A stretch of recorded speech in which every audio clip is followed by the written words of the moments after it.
Hello, Charlie TCG here, and welcome back to Looking Ahead, the series where I break down and analyse the meta, what's happening in Japan and the rest of the world, and how that could impact our one. Today has been a little bit of a quieter week. There's been no City League championships, but someone created an amazing breakdown about what the top decks were in the City League throughout the whole of May, so we're going to look into that to see exactly what are the top archetypes of the format, as well as break down its win rates against the rest of the format later on in this video.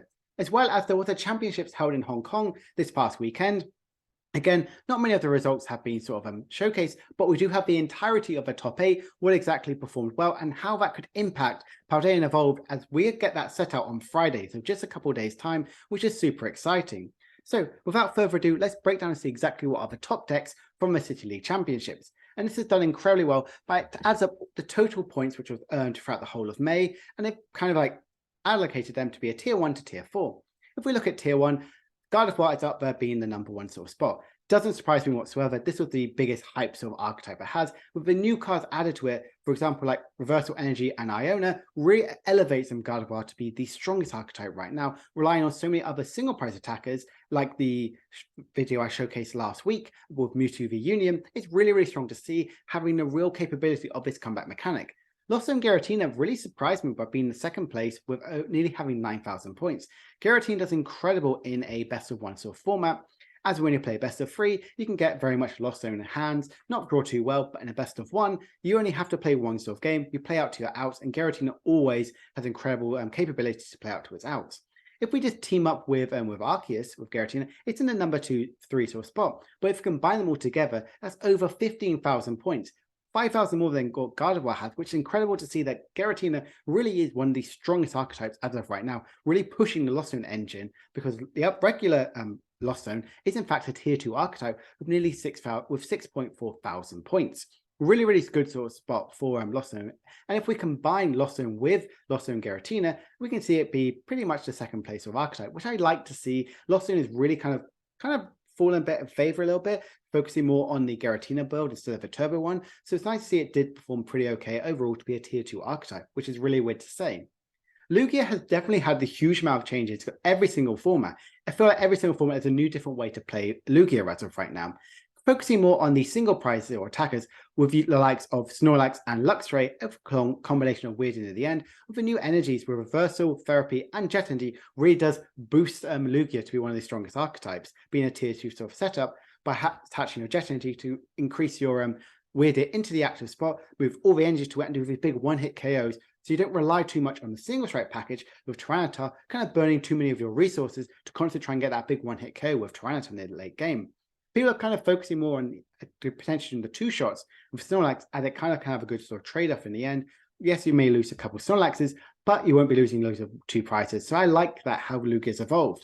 The rest of the tier 3, tier 4 archetypes, definitely familiar faces we've seen a lot of the time. Mew and didn't really gain too many cards except Iona, similar to as with a Hisuian Gudra. Yes, Gudra did gain some good packages with the Lost Zone, with the Azeel Town, as well as Jet Energy, but didn't really gain too many stuff aside of the Iona. The other brand new archetype, which have been focused on purely on this set, has been Xianpao, having huge amount of success all around, as well as last week, again, a top 8 and a top 4 placement in the 2,000 plus tournament is insane to see. Xianpao is really up there, and kind of, I feel like, a much more of a stronger Miraidon. Having a backup like attackers like Palkia, as well as Kyogre are really strong, having both single prize and 2 prize attackers. Palkia definitely gives up the elevation with Xianpao to make sure it can always be constantly recycling its energies and a really good backup attacker. Rest of the tier 4 definitely archetypes which we've seen around here again.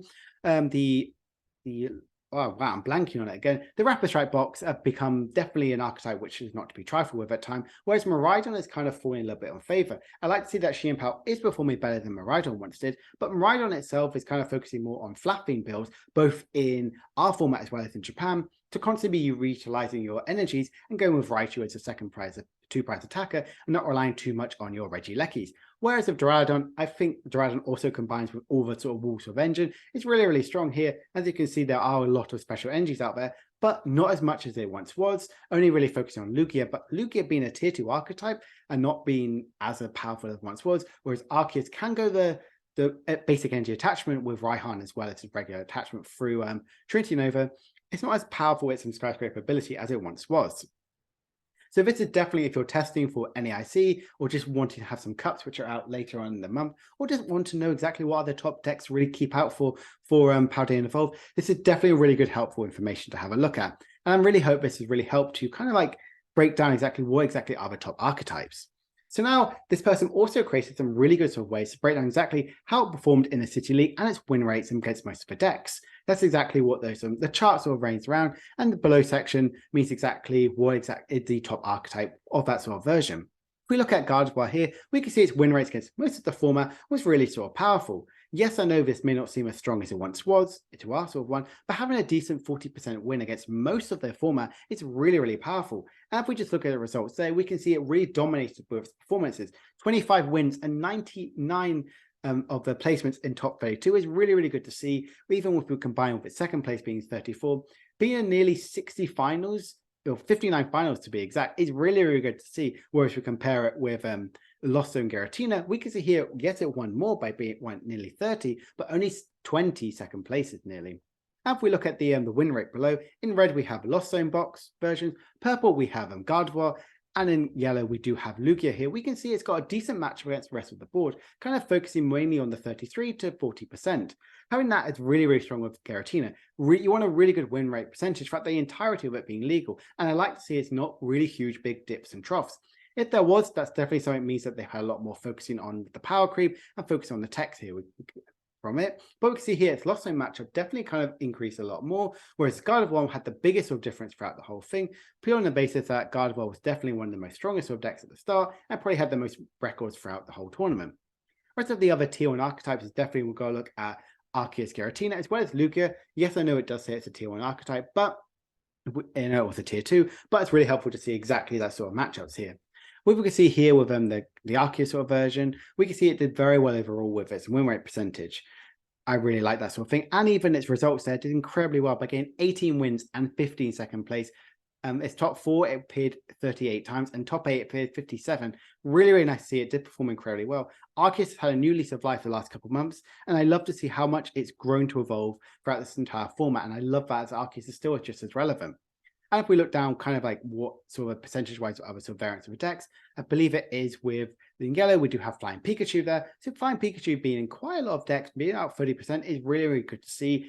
That is something very interesting for it. Whereas we move over to Lugia, we can see here its win rates kind of vary throughout the whole time and having over 100 Lugia variants in the 32%. If we look down at the bottom here, the in white, that's actually the colorless version, the one with Weird, which is really interesting that it definitely isn't as much more favored as I once for the single strike engine, which is about most likely about 40% compared to about 60%, which is with the Weird. It's nice to see we are seeing it perform incredibly well, and the Weird one is definitely the one that's more dominant in that sort of format, getting the most wins.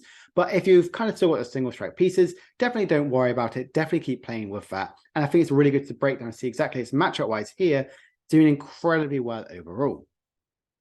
Now, finishing up some of these sort of decks, I want to look at Lost Box. Lost Boxes did pretty well overall in the format, getting quite a few wins, good few second places, and its top 4 and top 8 and top 32 are really good placements for this single price sort of deck archetype. And its win rates doesn't really change too much around the whole of the board. Kind of being very even, about 35%. It's really good to see it has a really good match against the rest of the entire format. Whereas we look down below here to see exactly what version of the deck worked well, we can see here in the big bold being 75% is actually, in fact, I believe, the turbo version.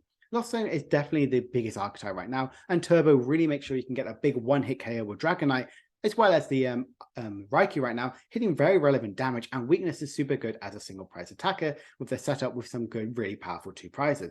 Whereas Xianpao, even though it didn't perform as well overall, it's still a tier 3 archetype and doing pretty okay with gaining quite a few final positions, as well as having 73% in top 32.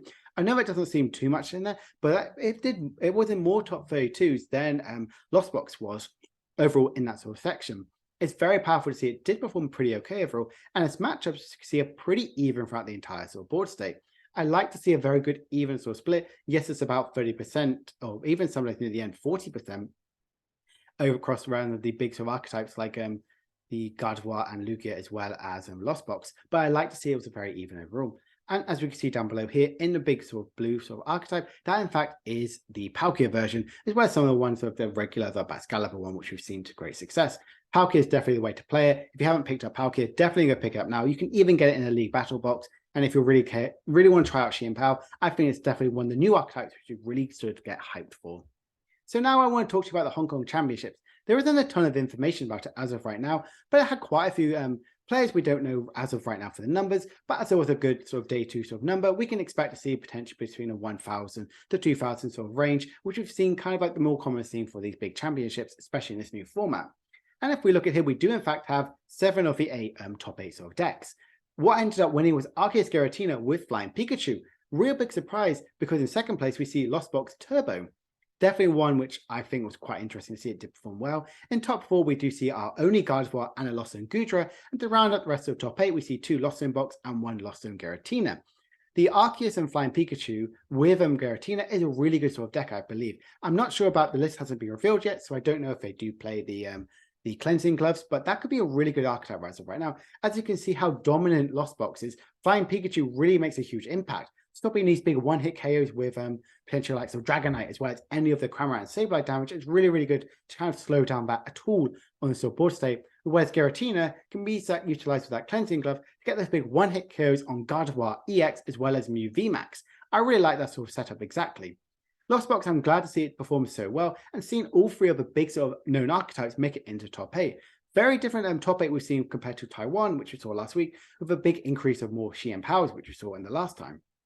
And Gardevoir's dominating over there, while here we're seeing Lost Box dominate. I think this is a good sign to see, because we could potentially see a lot more Lost Zones in the Japan Championships that happen next week.